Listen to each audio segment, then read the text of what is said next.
Ladies and gentlemen, thank you for joining us here today. I'm, of course, Greg Guy, depending upon how you know me, joined here by Mr. Casey, Mr. Cuz. And for your pleasure today, we will be recording episode 12 of Baghead Financial. Now, this week has been a rather boring week, for the most part. The U.S. markets have basically gone completely sideways, as in no gains, no losses. The total stayed the same? I mean, for the most part. I mean, maybe slight gain, slight loss, but nothing major to report. The entire crypto market cap is sitting at $1.72 trillion, which is up slightly from last week, with Bitcoin at the time of this recording sitting about 38,000 and Ethereum sitting at about 2610. So up slightly from where we were last week. Now a lot of that is believed to be because of the FOMC report that came out. They had their meeting on the 25th and 26th of January this year. And basically they said, yeah, we might do something with interest rates at some point in time throughout the course of the year.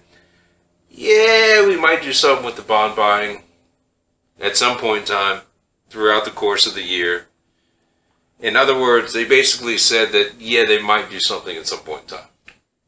Well, you remember last episode I said sometimes the best thing to do is nothing.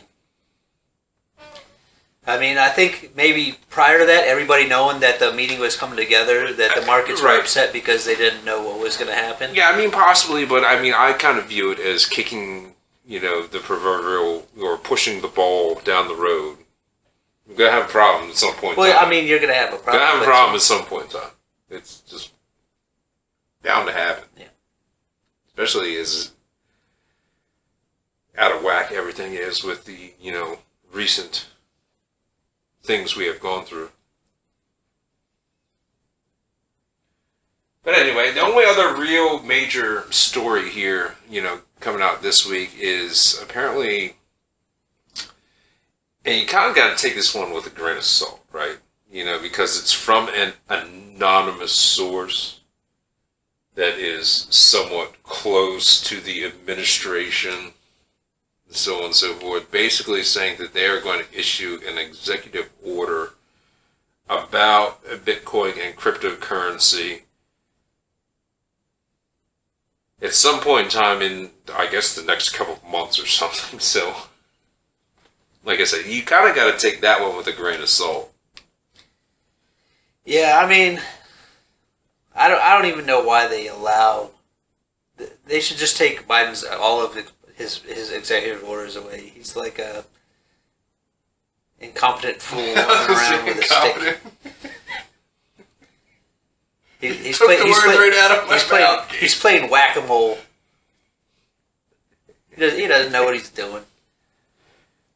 Doesn't know what he's doing. Okay, fair enough. You have any opinions on this? No, right off the top of my head.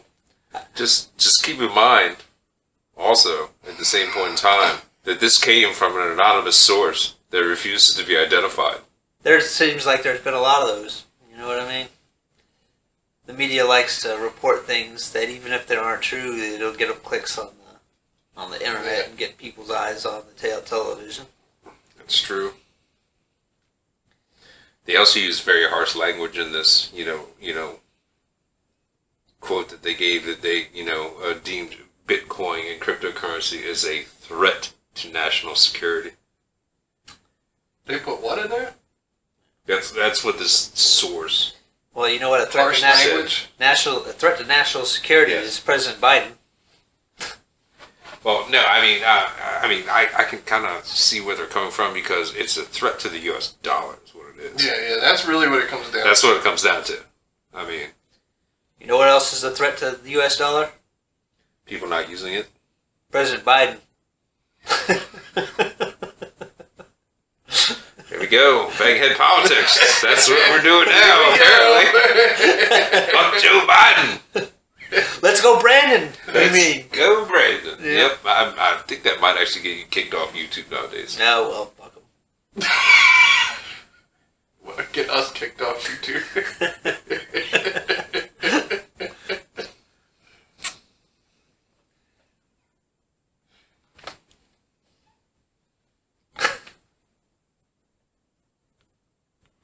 This is almost that long. I actually chopped it up. It was getting a little bit longer. Fair enough. Did Elon Musk drop? Did you see the 17-year-old kid that hacked Elon Musk's private plane and Elon tried to pay him $5,000? Oh yeah, $5,000. He said no. I did hear about that. Actually, and then the kid had the balls to hit him up for like an internship. Really? Yeah, oh yeah. I bet he got a job. He had, no. He asked for $50K and an internship, and Elon Musk was like, "Fuck off." He didn't go for it. No. No. I mean, I would have been like, okay, yeah, just for the balls of the kid. Like the well, balls no, here and, you go. that- If he goes ahead and does that, you know how many people are going to be trying to hack Elon Musk just to get it? Well, no. See, now, this is the misconception.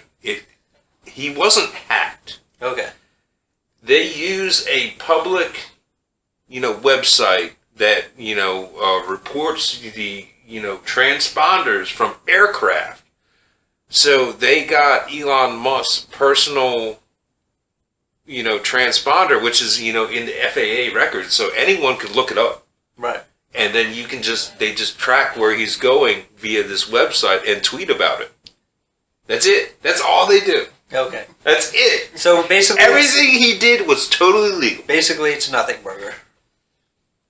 It's actually pretty genius. Well, I mean, at the same point in time, but Elon did offer him $5,000 to be like, "Hey, come on, man." And the kid said no. The kid was like, "Make it 50 and give me a job." Dude, just the fact that he said no is fucking hilarious. Means he's like the ultimate troll at 17 years old. So basically, he did something that was perfectly legal that anybody could have done, Yes. and then he asked for $50K. Yeah. But he thought of Well, it. no. He got offered $5,000 Right. originally. Like, he didn't. He wasn't like, like, "I'll take this down if you give me X amount of dollars" or anything like that. Elon reached out to him and was like, "Hey, man, I'll give you $5,000 just to take this down." Gotcha. And then he was like, "Make it 50 and give me an internship."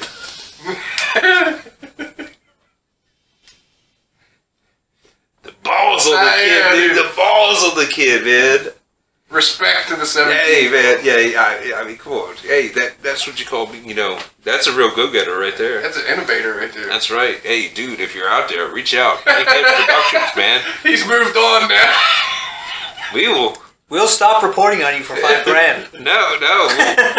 We'll find something you can do. That's right. Not for $50K. No, obviously not. Anyway, well, like I said, not a whole lot really going on this week. So we will go ahead and conclude this episode of Banghead Financial right there. This will be episode 12 of Banghead Financial now at this point in time. I'm, of course, Gregor Guy, depending upon how you know me, joined here by Mr. Casey.